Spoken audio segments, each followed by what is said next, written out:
Jacob, bienvenidos a un video más del Jacob. Pues pensaba que iba a ser una entrevista facilita a modo, pero resulta que no.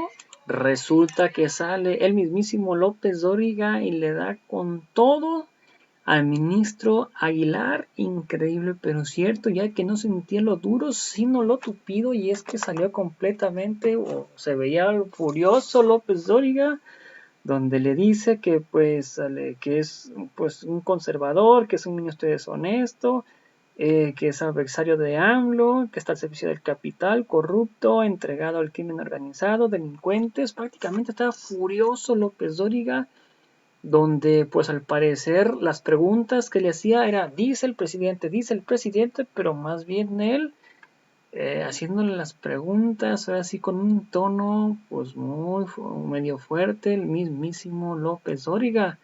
Así que pues bueno, sin más preámbulo, pues veamos de qué se trata, cómo estuvo, y ahorita comentamos por qué no. Y es que salió prácticamente a chillar el ministro Saldívar, porque López Obrador ahora sí que lo puso en la cruz en la mismísima mañanera. Y es que todo comenzó prácticamente así, de esta manera, ya que no sintió lo duro sino lo tupido. Y antes de mencionar, si les gustaría que renunciara desde una vez Luis María Aguilar, o como dice que se va a esperar a la reforma y que según él va a competir en la reforma, que no creo que llegara a estar ahí en las semifinalistas, pero pues bueno, todo comenzó así, de esta manera. En junio, esto decía el ministro Luis María Aguilar. Escuchemos. Fundamental. Si no hay Suprema Corte independiente que haga respetar la Constitución y por lo tanto los derechos humanos, porque eso es finalmente lo importante. Esto está acabado. Entraríamos en una etapa de autoritarismo irremediable, porque sería una sola persona la que decidiera todo. No importa que la Constitución diga una cosa o que la ley diga otra cosa. Se hace lo que yo diga y se acabó eso. Pero sin una Suprema Corte independiente no hay remedio. La Constitución podrá ser un libro bonito, pero no se tiene que acatar. Bien, esto fue el 3 de junio. ¿Qué le dijo el presidente López Obrador hoy? Que ha denostado reiteradamente al ministro Luis María Aguilar esto. Los sueldos. Si se va a cumplir con la Constitución, este señor hablando de la Constitución, cuando es de los más tenaces violadores de la Constitución, el ministro Aguilar. ¿Cómo va a ser que la Constitución establece claramente de que nadie puede ganar por encima de lo que gana el presidente y ellos ganan 4 veces más? Eso es otro tema. Luis María Aguilar, ¿cómo estás, ministro? Buenas tardes. Hola, ¿qué tal? Buenas tardes, Joaquín. Buenas tardes. Dice el presidente. Auditorio. Gracias. Dice el presidente que eres el más tenaz violador de la Constitución. Bueno, es la opinión del señor presidente y toda opinión yo la he respetado siempre, toda mi vida.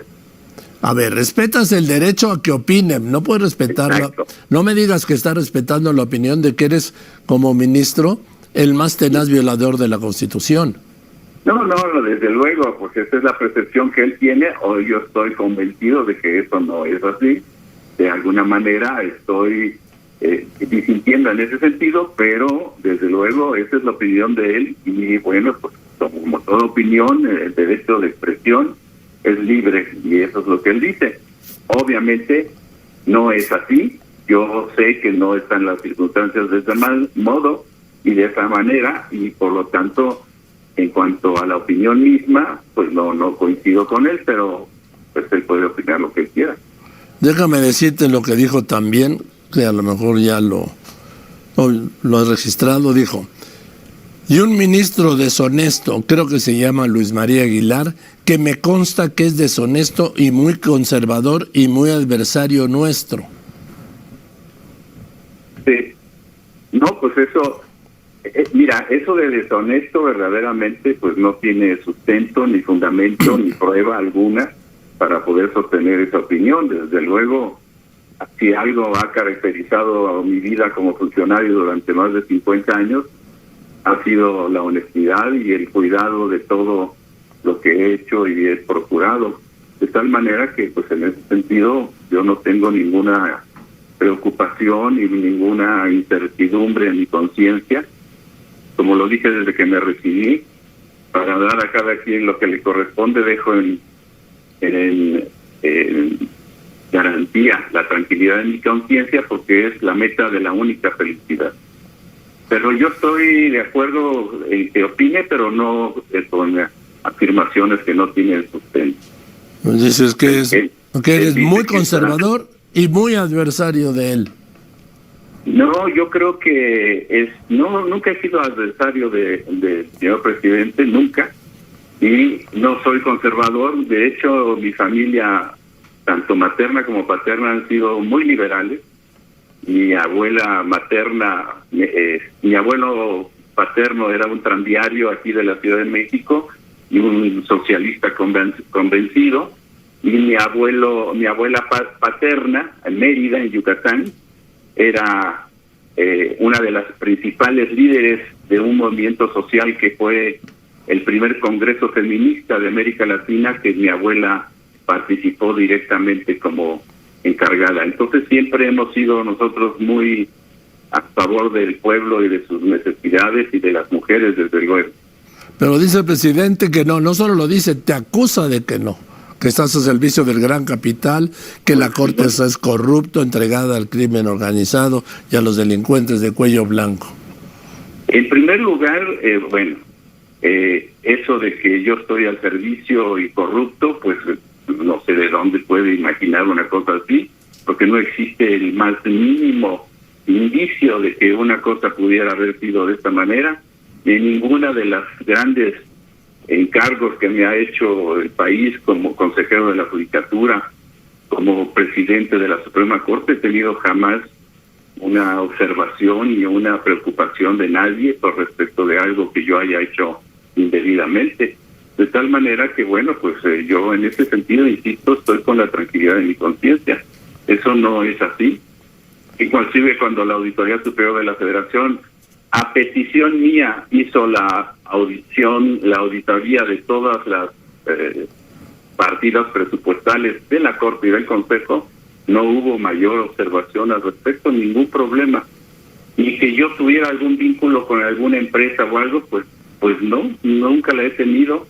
No pertenezco ni siquiera a un partido político, no tengo ningún vínculo que me pudieran decir que estoy favoreciendo o que me están dando un cohecho o alguna cosa por el estilo. Dime, entonces, ¿por qué? Creo que es por el tema fiscal de una empresa, ¿no? Sí, es que hubo un asunto de trámite de Electra. Era un asunto en el que 4 colegiados, fíjate Joaquín, 4 colegiados pedían que los asuntos los atrajera la Corte. Eran 4 distintos colegiados con 4 asuntos relacionados entre sí. Con toda lógica pedían que lo viéramos aquí en la Corte para unificar el criterio, porque se trataba de asuntos relacionados. El cuarto de esos asuntos se tardó en resolver en el Tribunal Fiscal algunos meses, y yo esperaba que se resolviera para poder presentar a la sala. Inclusive nada más era el trámite, ni siquiera era una cosa de entrar al fondo o de resolver la pertinencia o no de los créditos, era simplemente esperar a un trámite para presentarlo a la sala. Cuando finalmente el Tribunal Fiscal nos mandó el cuarto asunto, pues entonces hice la propuesta, pero pues era un trámite que había que esperar para conciliar los 4 asuntos juntos. Pero dice que tú lo escondiste en un cajón por años. Pues no, porque, como te explico, porque se trataba de un trámite que había que esperar la última de las resoluciones del cuarto asunto. Y eso fue todo. Bien, ahora terminas tu gestión en noviembre. La próxima presidenta tiene que elegir al ministro o ministra número 11.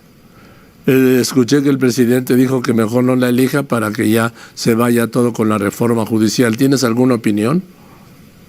Pues no, si eso es lo que quieren, según he visto la publicación que se ha hecho de la iniciativa. Quieren que la Corte se integre ahora con solo 9 personas y ya no con 11. Pues si ya no quieren nombrar a nadie en mi lugar, pues muy su deseo, muy su voluntad. No se modifica porque ya me corrigieron, porque antes decía yo que si con 10 ministros la mayoría calificada se bajaba a 7. ¿Siempre es de 8? Siempre es de 8. Mientras esté la legislación vigente, son 8 a fuerza, aunque sean 10 integrantes nada más. Ahora dime tu opinión de la reforma judicial. Para mí el tema central es el de la elección de jueces, magistrados y ministros por voto del pueblo. Mira, ahorita te doy mi opinión, pero antes de eso te quiero comentar que lo que yo he dicho y que de lo que transcribiste hace un momento en el audio, yo lo que he dicho es que se necesita una corte independiente. Yo no he dicho que la iniciativa vaya a quitar la independencia a la Corte.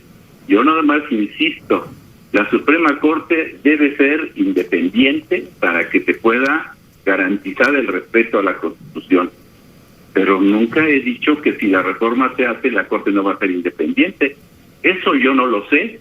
Lo único que insisto e insistiré en que la Corte, por el procedimiento que se les elija, deba ser independiente. Ahora, el procedimiento para hacerlo por elección popular, pues eso no me parece muy conveniente, pero esa es mi opinión, para que se puedan elegir a los ministros, a los magistrados y a los jueces por voto popular. Ya en el constituyente de 1917, al menos 2 de los grandes juristas del constituyente, don Hilario Medina y otro de los constituyentes que también era importante, ya habían comentado a iniciativa de algunos de los diputados que se eligieran a los ministros de manera popular, uno por cada estado, decían en aquel momento. Pero tanto estos juristas constituyentes hicieron unas argumentaciones muy interesantes respecto de ese sistema que consideraron que no era conveniente. Tan es así que la Constitución nuestra, la del 17, no lo incluyó, no lo determinó y se rechazó esta propuesta de elección popular. De tal manera que de alguna manera eso ya fue discutido en el constituyente de nuestra Constitución actual y fue rechazado. Pero yo no sé cuál sea la condición o lo que crean que es lo mejor. Eso no me corresponde a mí. Yo lo único que insistiré, y eso es lo único que he dicho, yo no he dicho que estoy en contra de la iniciativa ni nada. Yo nomás he dicho que la Corte debe ser independiente para que la Constitución sea respetada. Eso es todo. Dime, ¿vas a participar en estos foros, en estas discusiones? Si me lo pide la ministra Piña, lo haré. Hasta ahorita no me lo ha dicho, no sé si ya ella haya hecho algún contacto con la presidenta virtual, no lo sé, pero si me lo pide la ministra, por supuesto que lo haré con todo gusto y platicaremos, intercambiaremos opiniones, ideas, y, en fin, lo que se requiera, pero hasta ahorita yo no he sido convocado a eso. Ahora, ¿están dispuestos los ministros a reunirse con Claudia Sheinbaum, supongo? Estamos dispuestos a la apertura, al diálogo, para que en este caso que se incluya desde luego al Poder Judicial, no solo a la Corte. Y al Poder Judicial Federal, Joaquín, es importante que nuestro público que se está escuchando sepa que el Poder Judicial en realidad se divide en 2 grandes grupos. El Poder Judicial Federal, que se encarga de defender los derechos de las personas frente a las autoridades, y el Poder Judicial de cada uno de los estados, que dirime problemas, que resuelve problemas entre las personas, entre una persona y otra. El Poder Judicial Federal lo que hace es defender los derechos frente a la autoridad, especialmente en el juicio de amparo. Entonces son 2 mecanismos muy distintos. El que se juzgue a alguien en materia penal, por ejemplo, o que se haga un desahucio en una casa, no tiene que ver con el Poder Judicial Federal. Eso es la cuestión de los estados. Ahora, ¿qué es lo que nos interesa a nosotros?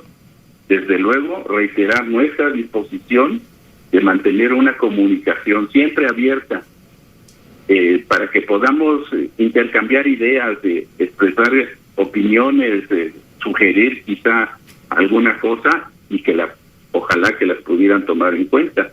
De tal manera que consideramos que es fundamental que se escuche al Poder Judicial en todos sus niveles para que pueda lograrse la mejor reforma que se procura o que se pretende para nuestra Constitución. Por último, el ministro Luis María Aguilar, me acaba de decir Ricardo Monreal, que son entre jueces, magistrados y ministros 1,656 cargos, ¿es correcto?